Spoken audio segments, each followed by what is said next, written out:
Today's the 15th of July, and for the last 13 weeks, I've been taking you on a very strange and exciting tour of one of the histories of one of the tribes of South Africa. It was called the Cactus Files, yeah, and of course the tribe was the Afrikaner tribe. And I'm afraid some people have found it very confusing because most of the majority of South Africans didn't share that history, because they were not white like we are and were. They didn't pass the test. I don't know if you remember that test, that horrible test with a comb.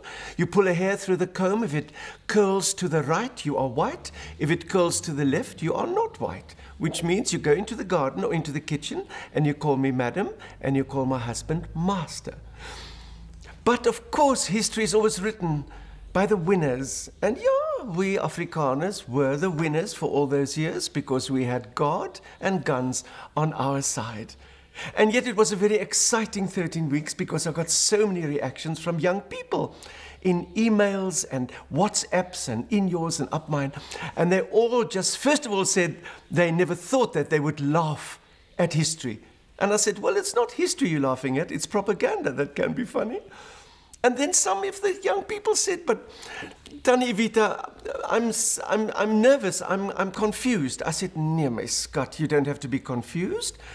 You've got all the information in the world in the palm of your hand. If you don't know what's going on, Google, research, read, talk, find out. And then if you really find your history, get a second opinion. And so, I'm here again with the newspapers. We're going to see what is happening in our world today. It's going to be an exciting week. Nelson Mandela's 100th birthday is coming up. Donald Trump is meeting Vladimir Putin. They might hold hands and run away together. And then, of course, so many things have changed in the last 13 weeks, and yet have they changed? I don't know. I just know that Cyril Ramaphosa has pulled the ANC back from the edge of the cliff. The DA is shooting itself in its own feet with its very special Dilil AK-47 Umshiniwam.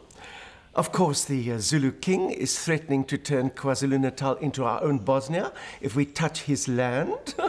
And of course, the Zumas are in and out of court and headlines. Winnie Mandela is not yet the name of Cape Town International Airport, and I hope they're careful because somebody might call it Stompie Lugawe, ne? Lughawe.